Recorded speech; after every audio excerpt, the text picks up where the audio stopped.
Today I aim to upgrade the performance and the sound of my bike for as little as I can.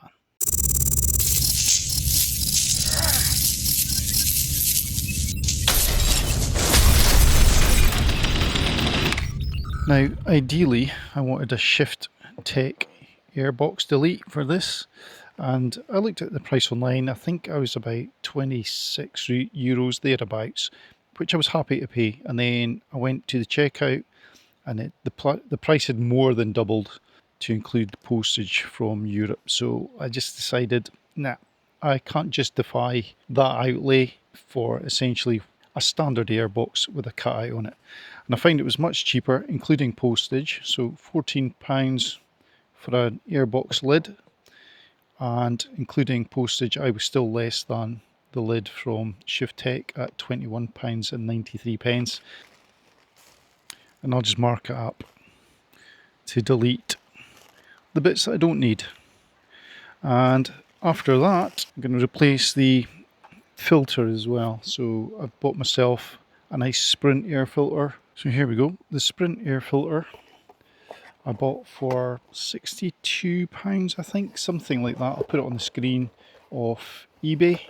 Free postage and no import duties. Now, I went for this one over the K&N because I've watched a few videos, as you do my research, and one channel in particular, which I'll link above, gave you all the stats, facts and figures after having it dynoed, and didn't have to do any remapping or refueling or anything like that afterwards. So I thought, right, that's the one I'm picking, I'll go with that. I've scribed where I want to cut, and in each corner I'm going to drill a hole and jigsaw it out. There we go, a rough cut. I'm going to tidy that up with a file now, just smooth out these edges a little bit. There we go. Just had a quick tidy up with the bastard file. And I'm not one for blowing my own trumpet, but I think I made a pretty good job of that.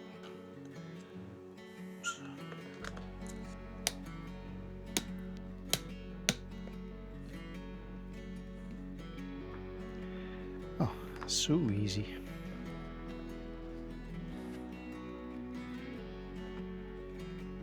Well, it actually doesn't even feel like it needs a lid. It's pretty firmly in place. Now you're going to need to remember to move your USB charging port. So to do that, you're going to have to undo these 3 hex bolts and transfer that across onto the new base plate.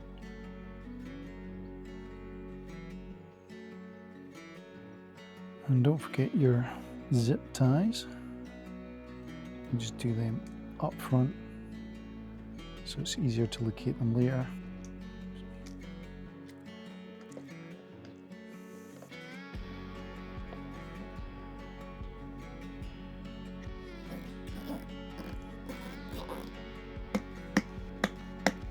There we go.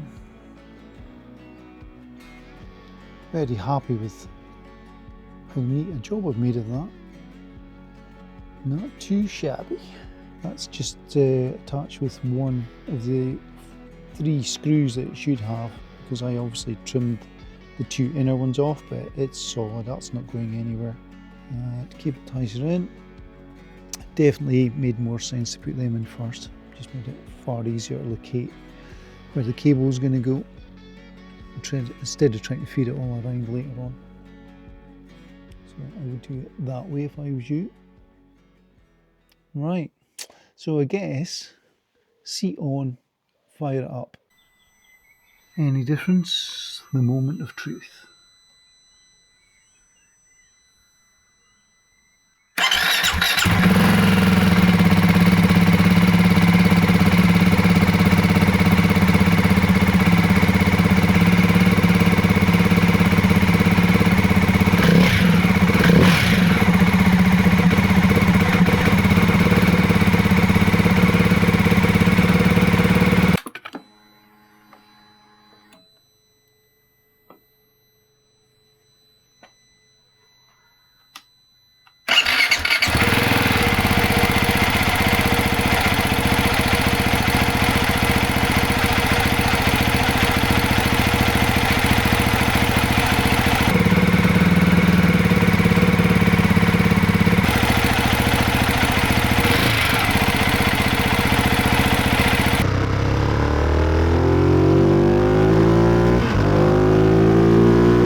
Well, I've got to say, this is the best upgrade I've done to the 698 so far. I've been looking forward to doing this one for a while, but I wanted to get to know the bike first before I just jumped into it, just so that it was more obvious to me whether I was improving the bike or not.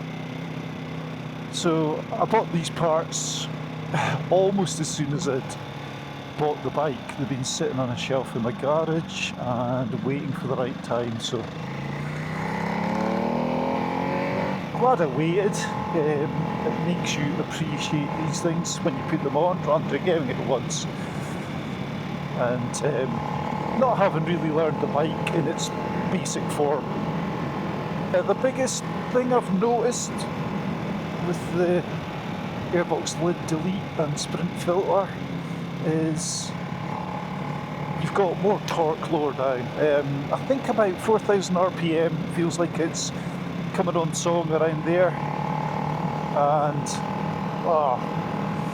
it's just got a lot more pick up straight away lower down, so if you're wanting to go for an overtake you don't rev the bike quite as much as you did before, and it actually feels very similar to when I replaced the front sprocket and rear sprocket on the 790 Duke. It's that kind of difference, you know, you just feel like you've got more acceleration, it's quicker off the line.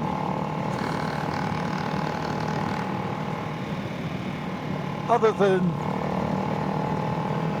the step up in torque, it's definitely more vocal. I don't know if it's coming across on here, but it's got more snarl about it lower down. It doesn't sound as tinny and empty as it did. These Terminoni slip-ons, they're quite quiet, you know, they sound better higher up the rev range, but bike sounds a bit limp, if I'm being honest. When you start it up and it's just sitting on idle, it sounds a little better now. I hope that came across in the start-up clip that I put in here, but you can definitely hear it. It sounds a little more bassy, deeper tone to it, which I like. I don't want it being obnoxious and hacking off everyone in the neighbourhood. I'm more than happy with how it sounds now. It's quite rewarding. Brings out the little boy in you. Off the top of my head, I can't remember exactly how many extra horsepower this gives without the Ducati upmap that you would get with the full Termi system, but yeah, it's more than a couple. You can feel it, you know, the butt dyno's screaming at you like, holy shit, is this the same bike? It just makes a big difference. It's more than a couple, you know, definitely more than a couple.